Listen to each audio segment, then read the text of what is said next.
হবেন আপনারা সব।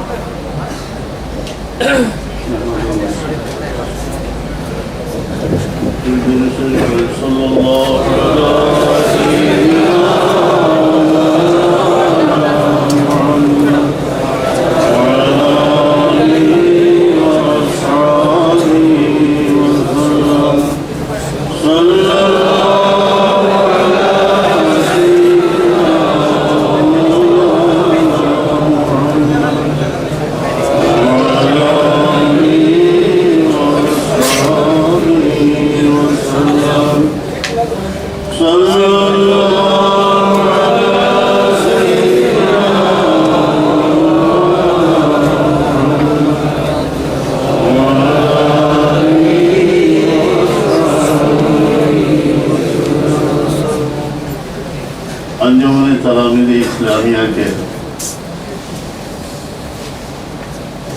इमाम बुखारी रहमतुल्लाह अलैहि आलादा एक अध्याय निकातु मिनल्लाह अल्लाह मोहब्बत करें जिब्राइल आमीन के निर्देश दें फेरेस्ताकुल मोहब्बत करें मानुषेर अंतःकरणे तादेर कबुलियत ढेले देওয়া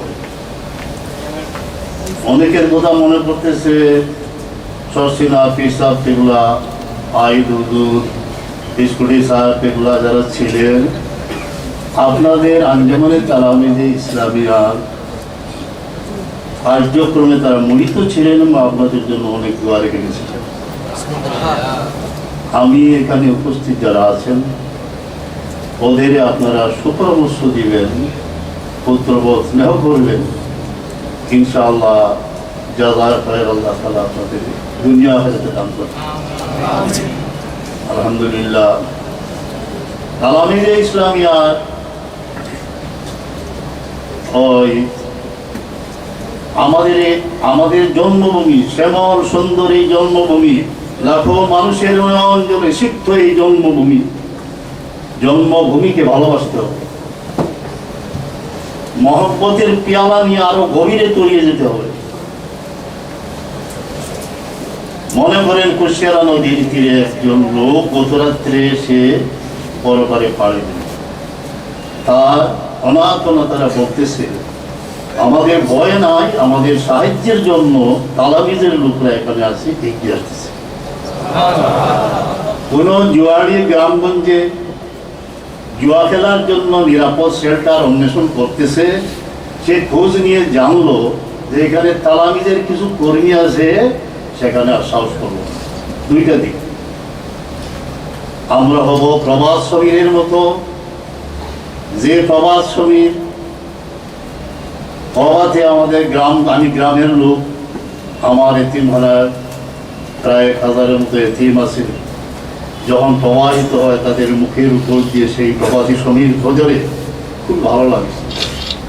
তালামি যেমনভাবে হোক দক্ষিণজনের জন্য প্রবাস শ্রমিক এবং অন্যায়ের বিরুদ্ধে কালো বৈশাখের ঝড়, কিন্তু সেই ঝড় প্রবাহিত করার পূর্বে চিন্তা করতে হবে যে যার কি উদ্দেশ্যে আমরা যেখানে ঝড় প্রবাহিত করা উচিত নয় সেখানে একটা কিছু ইস্যু করে গন্ডগোল বাজিয়ে দেওয়া ঠিক নয়।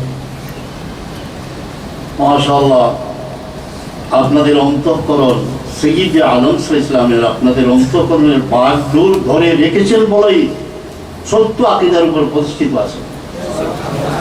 আল্লামা ইকবাল রহমাতুল্লাহ আলাইহি বলেন তব তাবে বুতকাদায় আজম নরসদ সুদ গুদাজে মন, পাশ্চাত্যের বুতখানার সেই জ্ঞানের জৌলুস আমার অন্তঃকরণে কোনো চুটচুড়ি সৃষ্টি করতে পারে না। কেন? এক নিগাহে মোহাম্মদ আরবি, এক নিগাহে মোহাম্মদ আরবি কশদ হিজাজে মন, সৈয়দ আলম সালামের একটি নিগাহে করম আমার অন্তরের বাগডোরকে ধরে রেখেছে। আলহামদুলিল্লাহ আমার ওয়ালি সাহেব যাদের কাছে কোরআনে পাকের আমানত পেয়ে গেছেন তাদের সংখ্যা লক্ষাধিক। কোনো সময় মনে হয় যে ওনাদের বলি একটা ইউনিফর্ম ব্যবহার করা, একটা লাল রুমাল অথবা একটা জুব্বা আলাদা হয়ে। চিন্তা করে দেখলাম সমাজ থেকে আমরা আলাদা হয়ে যাব, কারণ আমাদের সিলসিলা এইভাবে আসছে। কখনো শহীদ আহমদ শহীদ বেরলভী রহমতুল্লাহ আলাইহি মৃত্যুর মুখাম্প দাঁড়ানো শ্রমিক, আবার বেরলিতে তিনি মসজিদ নির্মাণের জন্য কাদা মারতেছেন তার মুরিদগণকে নিয়ে। একই লেবাসে এতিমখানার ছোট্ট ছোট ছেলে কয়েকজন টুপি মাথায় নিয়ে রাত্রে ঘুমিয়ে আসেন। আমি জিজ্ঞেস করলাম কেন, বলে হুজুর বলতে সবসময় বাবার টুপি মাথায় নিয়ে। তাই একটা ইউনিফর্ম নিয়ে সমাজ থেকে আলাদা হয়ে বিরাজ করা ঠিক নয়। আমার অভিজ্ঞতা, যখন ঢাকা আগে ৬৮ ইংরেজির কথা আমি সেখান থেকে কামিল পাস করছি, কোন এক বিষয়ে আমার উস্তাদ মুফতি আমিনুল ইসলাম রহমতুল্লাহ আলাই বৈকুল্য কর্মের প্রথম খতিব এবং ঢাকা আগের মহাদিস হুজুরের কাছে গিয়ে বললাম যে তকবিরে ইমাম সম্পর্কে অনেকে ইখতিলাফ করে হুজুর। তিনি সব দলিল দিয়ে বললেন কিছুতে ঝগড়া নয়। এই কথাটি তার মুখে আমি জীবনে বার কয়েক শুনেছি যে ঝগড়া মত, ঝগড়াঝাটিতে যখন লিপ্ত হওয়া যায় সেই সময়টুকু পথই ঝগড়ার মধ্যে শেষ হয়ে যায়। আমাদের কাফেলা চলবে, আমরা সত্যি পথে যদি টিকে থাকি। আর আমরা অনেক সময় সামান্য মত পার্থক্যের জন্য কোনো মানুষকে চিরশত্রু বলে মনে জ্ঞান করে বাধার একটা বিন্ধ্যাচল সৃষ্টি করে থাকি। আমার এক বন্ধু ঢাকা আলিয়া মাদ্রাসায় যখন পড়তাম, কাদিয়ানীদের মরকজে এখানে আমিও বই নিয়ে আসলাম, কাদিয়ানি তিনিও নিয়ে আসলাম। তিনি প্রায় কাদিয়ানি হয়ে গেলেন। আমি বললাম যে কাদিয়ানি ওকে দুরুস্ত করা দরকার, কিন্তু আমার বিবেক বলল না, তুমি ওর সঙ্গে বসো। শেষ পর্যন্ত বসলাম। আমার হুজুর আল্লামা কাশকরি রহমতুল্লাহ নিকট নিয়ে গেলাম। তিনি ২-৪টি কথা বললেন, সেই ছেলেটি আমার বন্ধু আবার হয়ে গেল। একটা এক্সাম্পল দিই। আরেকজন লোক আমাদের সাথী ছিল, সে বক্তব্য রাখার সময় ইমাম আজম সাহেবকে ২-৪টা গালি না দিয়ে বসতে পারত না, কিন্তু সে আমার বন্ধু ছিল। সেই বন্ধু সম্পর্কে আমার মনে হলো যদি আমার একটা সংস্থা সম্পর্ক থাকতো পিছিয়ে ঠিক করে দিতাম। বিবেক বললো না, আরও তার কাছে আসো, ক্লোজ হোক।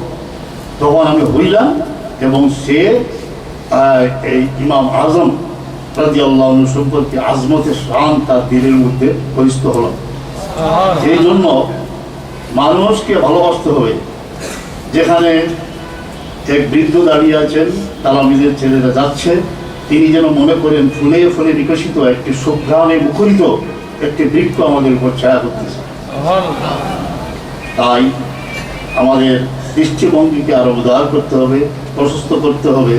যে বুজুর্গানে কেরাম এই উসুলে সময় দিয়েছেন, আমি আল্লাহ তাআলা যেন তাদের জাযার করেন। আমি যখন বাড়ির থেকে রওনা হই, তো মনে হলো সে কোনো আওয়াজ শোনার মতো কর্ণ আমার নয়, এমন পীর আমি নই। কিন্তু মনে হলো আমি যেহেতু গল্প লিখক, বালাইহরে কান্না লিখছি, কল্পনা করে আমি মনে মনে করলাম যেন পিতা বলতেছেন যদি আমি জীবিত থাকতাম তবে আমার স্নেহের ছেড়ে দিকে এই স্নেহ ভালোবাসা কণিকের মনে হাসরের ময়দান পর্যন্ত ইনশাআল্লাহ কাজে আসবে। আমি এক দোয়ার মাধ্যমে এখান থেকে বিদায় করছি।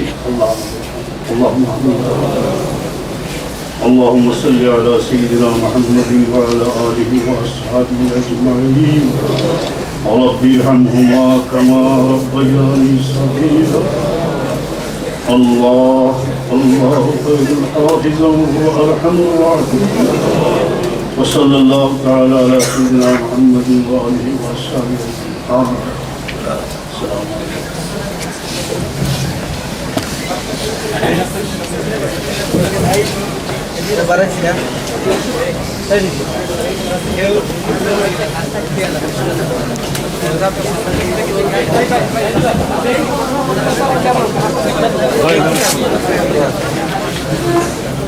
সম্মানিত সুধীমণ্ডলী, আমরা আমাদের প্রিয় মুর্শিদ বড় সাহেবের কাছে কৃতজ্ঞ।